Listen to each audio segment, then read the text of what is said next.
భక్తుల కోరికలు కొంగు బంగారంగా తీర్చే 7 శనివారాల వెంకన్న. వాడపల్లి కోనసీమ తిరుపతిగా ఖ్యాతి. ప్రపంచంలో ఎక్కడా లేని భిన్నమైన రూపంలో ఎర్రచందన గదాధరుడుగా దర్శనం. 7 శనివారాలు, 7 ప్రదర్శనలు, 7 నాణ్యాల ప్రత్యేకత. వాడపల్లి పేరు, వెంకటేశ్వర స్వామివారి చరిత్ర. మూల విరాటు రాతితో కాకుండా ఎర్రచందన చెక్కతో ఇక్కడ విశిష్టత. 7 గుప్పెళ్ళు, 7 దోసెల బియ్యం ఎందుకు? భక్తులందరికీ నమస్కారం. ఎయిర్ స్టూడియోస్ వ్యూవర్స్కి స్వాగతం, సుస్వాగతం.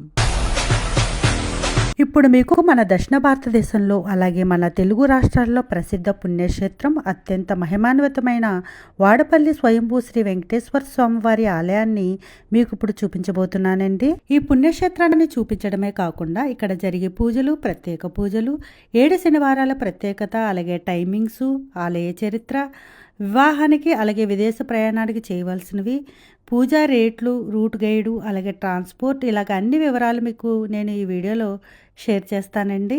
ఈ వాడపల్లి వెంకటేశ్వర స్వామి ఆలయం ఆంధ్రప్రదేశ్లోని కోనసీమ జిల్లా తూర్పుగోదావరిలో ఆత్రేయపురం మండలంలో గోదావరి నది ఒడ్డున ఉన్న వాడపల్లి గ్రామంలో ఈ ఆలయం కొలువై ఉందండి.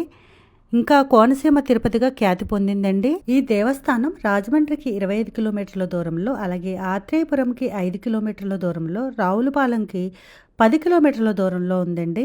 ముఖ్యంగా వివాహం కోసం, విదేశీ ప్రయాణం కోసం, 7 శనివారాల మొక్కు ద్వారా భక్తుల కోరికలు తీర్చే కొంగు బంగారంగా ఉన్న ఈ 7 కొండల వాడిని దర్శిస్తే అన్ని కోరికలు తీరుతాయి. వీటన్నిటి వివరాలు కూడా నేను మీకు ఈ వీడియోలో షేర్ చేస్తానండి. కాబట్టి వీడియో మొత్తం చివరి వరకు చూడాలని కోరుకుంటున్నాను.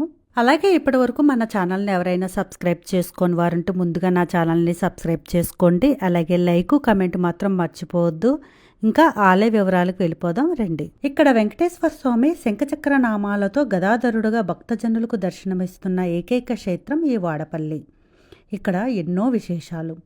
ఇక్కడ మూల విరాటు రాతితో కాకుండా ఎర్రచందనం కోయలో స్వయంభూగా కొలువై ఉన్నాడు. ఈయన్ని ఇంకా కళ్యాణ వెంకటేశ్వర స్వామి అని కూడా పిలుస్తారు. అంతేకాకుండా 7 శనివారాల వెంకన్నగా కూడా ఖ్యాతి పొందాడు. 1759లో పినపొత్తు గజేంద్రుడు అనే రాజు ఈ ఆలయాన్ని నిర్మించాడు. ఆయన ఈ ఆలయానికి ఎకరాల భూమిని, ఆభరణాలను విరాళంగా ఇచ్చాడు. ఇప్పుడు ఈ వాడపల్లి వెంకటేశ్వర స్వామి చరిత్ర గురించి చిన్నగా తెలుసుకుందామండి. శ్రీకృష్ణుడు తన అవతారం చాలించి వైకుంఠానికి చేరుకుంటాడు. దీంతో ద్వాపరయుగం ముగిసి కలియుగం ప్రారంభమవుతుంది. కలియుగంలో ప్రజలు దైవచింతన మర్చిపోయి డబ్బు సంపాదనపై ఎక్కువ దృష్టి సారిస్తూ ఉంటారు. దీంతో భూమండలంపై పాపాలు పెరిగిపోతాయి.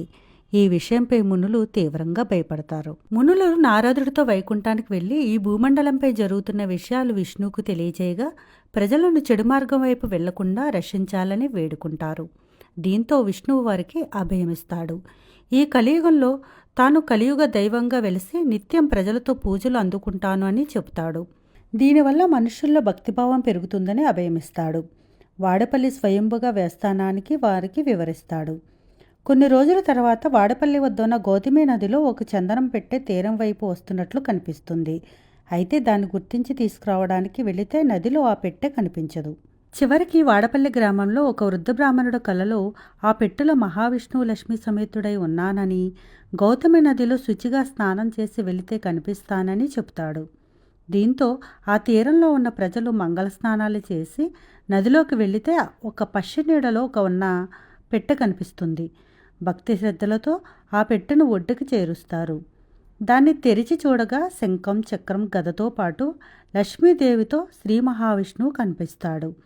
ఇంతలో అక్కడికి చేరుకున్న నారదుడు మహావిష్ణువు అవతారం గురించి చెప్తాడు.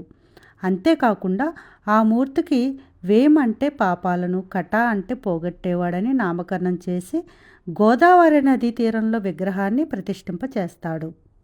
అలా ఇక్కడ కొలువైన స్వామికి వెంకటేశ్వరుడుగా పేరు వచ్చింది. స్థానికులు ఆలయాన్ని చిన్నగా నిర్మిస్తారు. అయితే కాలక్రమంలో ఈ ఆలయం నదిలో మునిగిపోతుంది. ఇది ఇలా ఉండగా ఈ ప్రాంతంలో పెనుబూతుల గజేంద్రుడు అనే క్షత్రియుడు ఉండేవాడు. అతడు చాలా ఓడలకు అధిపతి. ఒక్కసారి తుఫాను సంభవించి అతని వాడలన్నీ సముద్రంలోకి ఎక్కడికో కొట్టుకుపోతాయి. దీంతో తన వాడలు సురక్షితంగా ఒడ్డుకు తీసుకువస్తే నదిలో మునిగిపోయిన దేవాలయంలోని విగ్రహాన్ని తిరిగి ఒడ్డుకు చేర్చి దేవాలయం నిర్మిస్తానని మొక్కుకుంటాడు.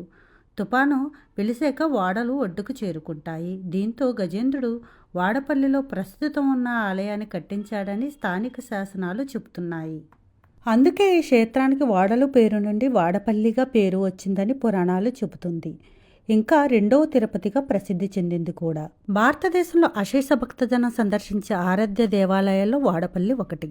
ప్రతి ఏటా చైత్రశుద్ధ ఏకాదశి నాడు శ్రీ స్వామివారి తీర్థం కళ్యాణోత్సవం వైభవంగా జరుగుతాయి ఇక్కడ గోదాదేవి కళ్యాణం నిర్వహిస్తే వివాహం కాని వారికి వివాహం ఖచ్చితంగా అవుతుంది. ఈ కళ్యాణోత్సవంలో భాగంగా జరిగే రథోత్సవం అంగరంగ వైభవంగా చేస్తారు. ఈ ఉత్సవాలు చూడడానికి తెలుగు రాష్ట్రాల నుంచి భక్తులు చాలామంది తరలి వస్తారండి. ఇంకా ఎవరికైనా సరే విదేశీ ప్రయాణం గురించి కోరిక ఉంటే మాత్రం ఇక్కడ విమాన వెంకటేశ్వర స్వామిని చూసి విదేశ ప్రయాణం గురించి మొక్కుకుంటే తప్పకుండా ఆ కోరిక తీరుస్తాడంట. ఇప్పుడు ఇంకా 7 శనివారాలు 7 ప్రదర్శనలు 7 నాణ్యాలు అంటే ఏమిటి, ఎందుకు చేస్తారు, ఎలా చేస్తారన్నది తెలుసుకుందాం. 7 శనివారాల వెంకన్న దేవుడుగా ప్రసిద్ధి చెందిన స్వామి వాడపల్లి ఏడుకొండలవాడు. మీరు ఏదైనా కోరిక తీరాలంటే స్వామివారికి మొక్కుకుని 7 శనివారాలు 7 ప్రదర్శనలు చేస్తూ ఒక్కో ప్రదర్శనానికి ఒక్కో నాణ్యం చొప్పున అంటే 7 ప్రదర్శనాలకి 7 కాయిన్స్ హుండీలో వేస్తూ 7 ప్రదర్శనలు కంప్లీట్ చేయాలి. ఇలాగే 7 శనివారాలు చేయాలండి. అంతేకాకుండా ఇక్కడ ఉన్న ఈ బిందులు 7 దోశలు కానీ 7 గుప్పెళ్ళు కానీ 7 కేజీల బియ్యం కానీ వేయాలండి. మీరు వేసిన ఈ బియ్యం అన్నప్రసాదానికి కానీ స్వామివారి నిత్య ప్రసాదాలకు కానీ స్వీట్లకు కానీ ఉపయోగిస్తారు. మీరు మొక్కుకున్న 7 శనివారాల్లో ఏదో ఒక శనివారం ఈ పని చేయాల్సి వస్తుంది. ఇలా బియ్యం వేయాల్సి వస్తుంది. లేదంటే మీకు లాస్ట్ వారమైనా మీరు వేసుకోవచ్చండి. ఇది ఒకటి గుర్తుపెట్టుకోండి. ఇలా శనివారాలు కంప్లీట్ అయిన తర్వాత అష్టోత్తర పూజ చేయించుకోవాలండి. ఈ పూజ ఆదివారం నుంచి శుక్రవారం వరకు మాత్రమే చేస్తారు. శనివారం నాడు చేయరండి. ముందుగానే బుక్ చేసుకోవాలి. టెంపుల్లో అయినా సరే లేదా ఆన్లైన్ ద్వారా అయినా సరే బుక్ చేసుకుంటే మీకు ఏ రోజు రావాలో టైం స్లాట్ అనేది చెప్తారండి. ఒకవేళ మీకు వీలు కాకపోతే ఈ అష్టోత్తర పూజ ఇంటి దగ్గర కూడా చేసుకుని భోజనాలు కూడా మీకు శక్తి ఉంటే పెట్టుకోవచ్చండి. బ్రాహ్మణులకి స్వయం పాకం కూడా ఇవ్వాలండి. అది గుళ్ళో కూడా ఇస్తారు. అలాగే మీరు ఇంటి దగ్గర కూడా ఇచ్చుకోవచ్చు. ఇంతటితో మీ యొక్క 7 శనివారాల మొక్కు పూర్తవుతుందండి. చాలామందికి 2వ వారం లేక 3వ వారమే వారు కోరుకున్న కోరిక తీరిపోతుందండి. అంత పవర్ఫుల్ అండి ఇక్కడ వెంకన్న స్వామి. అందువల్లే ఈ క్షేత్రానికి శనివారాల్లో వేల సంఖ్యలో భక్తులు తరలి వస్తూ ఉంటారు. ఆ రోజు 1 కిలోమీటర్ వరకు పొడవుగా మేళగా అన్ని దుకాణాలు కూడా ఏర్పాటు చేస్తారు. చాలా చాలా రష్ ఉంటుంది, చాలా క్రౌడ్ ఉంటుందండి. ఇంకా ఆ రోజు అన్నదానం కూడా ఉంటుంది. ఒక ముద్దైనా తిని వెళ్ళాలి మొక్కుకున్నవారు. ఇంకో ముఖ్య విషయం ఏంటి, చాలామందికి డౌట్ ఉంటుంది, 7 వారాలు వరుసగా చెయ్యాలా లేదా ఏదైనా అడ్డు వస్తే ఎలా అనే సందేహం ఉంటుంది కదండి. దానికి ఏమీ లేదు. ఏదైనా అడ్డు వచ్చినప్పుడు ఏమీ అవ్వదండి. ఆ వారం వదిలేసి నెక్స్ట్ వారం నుంచి మళ్ళీ కౌంట్ చేసుకోవాలి. ఎలా అయితేనే 7 వారాలు చేయాలండి, అంతేనండి. స్వామివారి గుడి పక్కన ఉన్న ఈ తులాభారంలో పటిక బెల్లం కానీ డబ్బు కానీ వెండి కానీ వారి శక్తి కొలది సమర్పించి మొక్కుల్ని తీర్చుకుంటారండి ఇక్కడ భక్తులు. వెంకటేశ్వర స్వామి గుడికి ఎడమవైపున అన్నపూర్ణ సమేత శ్రీ విశ్వేశ్వర స్వామి ఆలయం కూడా ఉందండి. ఇక్కడ శివలింగాన్ని కాశీ నుంచి తీసుకొచ్చి మరి నిత్య పూజలు అందించడం ఇక్కడ మరో విశిష్టత అండి. నెక్స్ట్ వచ్చి ఆలయ దర్శన టైమింగ్స్ గురించి చెప్పాలంటే ఉదయం 6 గంటల నుండి మధ్యాహ్నం 1 గంట వరకు అండి. అలాగే తిరిగి సాయంత్రం 4 గంటల నుండి 8 గంటల వరకు ఈ ఆలయం తెరిచి ఉంటుందండి. పార్కింగ్ కి అయితే చాలా విశాలమైన గ్రౌండ్ ఉందండి. సో పార్కింగ్ కి ఎటువంటి ఇబ్బంది లేదు, చాలా ప్లేస్ ఉంది. 2 వీలర్స్కి అయితే 10 రూపీస్ అండి. అలాగే 4 వీలర్కి అయితే 20 రూపీస్ ఛార్జ్ చేస్తున్నారు. చుట్టూ పూజా సామాగ్రి షాప్స్ చాలా ఉన్నాయండి. మీరేమి ఇంటి దగ్గర నుంచి తెచ్చుకునే అవసరం లేకుండా ఇక్కడ అన్ని పూజా సామాన్లు మీకు లభిస్తున్నాయి. అలాగే ఇక్కడికి కడియం దగ్గరగా ఉండడం వల్ల చాలా నర్సరీలు కూడా ఉన్నాయి. అవి కూడా మీరు చూడొచ్చండి. ఇంకా మన పాతకాల చిలక జ్యోతిష్యం కూడా ఇక్కడ చెప్తున్నారండి. ఇప్పటికీ కూడా ఎవరైనా ఇంట్రెస్ట్ ఉంటే ట్రై చేయొచ్చండి. నేనైతే ట్రై చేశాను. ఈ కోనసీమలో ఇంకా చూడవలసిన ప్రసిద్ధ ఆలయాలు అలాగే ప్రదేశాలు చాలా ఉన్నాయండి. వాటిలో ముఖ్యమైనవి కొన్ని నేను మీకు ఇప్పుడు తెలియజేస్తానండి. అతి దగ్గరలో ర్యాలీ శ్రీ జగన్మోహన కేశవ స్వామి ఆలయం, అలాగే అంతర్వేది లక్ష్మీనరసింహ స్వామి ఆలయం, అప్పనపల్లి వెంకటేశ్వర స్వామి, కోటిపల్లి సోమేశ్వర స్వామి, అయినవల్లి వినాయకుడు ఆలయం, మందపల్లి శనీశ్వర స్వామి వంటి క్షేత్రాలు చాలా ఉన్నాయండి. సో మీరు వాడపల్లి వెళ్ళినప్పుడు వీటిని కూడా ప్లాన్ చేసుకోవచ్చు. రూమ్స్ ఫెసిలిటీ గురించి చెప్పాలంటే అండి, ఆలయం దగ్గరలో హోటల్స్ ఉన్నాయి. అలా కాకుండా మీకు మంచి రూమ్స్ కొద్దిగా హైజెనిక్గా ఉండాలి, మంచి రూమ్స్ కావాలనుకుంటే మాత్రం రావులపాలెం, రాజమండ్రిలో చాలా చాలా మంచి హోటల్స్ ఉన్నాయండి. కాబట్టి మీరు అక్కడ కూడా హోటల్స్ ట్రై చేయవచ్చు. ఇంకా ఈ ఆలయానికి చేరుకోవడానికి ట్రాన్స్పోర్ట్ గురించి ఇప్పుడు చెప్తానండి. ఫ్లైట్ ద్వారా ఈ దేవస్థానాన్ని చేరుకోవాలంటే మాత్రం విజయవాడ దగ్గర గన్నవరం ఉంది కదా, అక్కడ ఎయిర్పోర్ట్ ఉందండి. ఆ ఎయిర్పోర్ట్ నుంచి మీకు 149 కిలోమీటర్ల దూరంలో ఈ వాడపల్లి ఉందండి. అలా కాకుండా ట్రైన్ ద్వారా రావాలనుకుంటే మాత్రం నిడదోలు జంక్షన్ నుంచి 30 కిలోమీటర్ల దూరంలో, అలాగే తణుకు రైల్వే స్టేషన్ నుంచి 38 కిలోమీటర్ల దూరంలో ఈ వాడపల్లి ఉందండి. ఇంకా రాజమండ్రి వరకు ట్రైన్లో వస్తే అక్కడ నుంచి రావులపాలెంకి బస్సులు ఉంటాయండి. అక్కడ నుంచి ఆటో ఫెసిలిటీస్ కూడా చాలా ఉంటాయి. డైరెక్ట్ షేరింగ్ ఆటో అయితే మనకి 80 నుంచి 100 రూపీస్ వరకు ఛార్జ్ చేస్తారు. శనివారం మాత్రమే షేరింగ్ ఆటోస్ ఉంటాయండి, ఇది గుర్తుపెట్టుకోండి. నార్మల్ డేస్లో ఉండవు. నార్మల్ డేస్లో బస్సులోనే రావాల్సి ఉంటుందండి. ఆఖరిగా ఈ వాడపల్లి క్షేత్రం గురించి మీకు పూర్తి వివరాలు తెలియజేశాను అనుకుంటున్నానండి. మీకు ఈ వీడియో కనుక నచ్చినట్లయితే ఇలాంటి మంచి మంచి ఇన్ఫర్మేషన్ వీడియోస్ కోసం నా ఛానల్ని అయితే సబ్స్క్రైబ్ చేసుకోండి. అలాగే లైక్, కమెంట్ మాత్రం మర్చిపోవద్దు.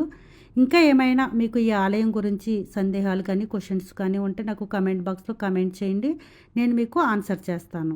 ఇంకా ఈ వీడియో డిస్క్రిప్షన్లో అడ్రస్, కాంటాక్ట్ నెంబర్స్, అలాగే టైమింగ్స్, లొకేషన్ అన్ని మొత్తం డీటెయిల్స్ నేను షేర్ చేస్తానండి. సో ఒకసారి డిస్క్రిప్షన్ కూడా చెక్ చేసుకోండి. Thank you.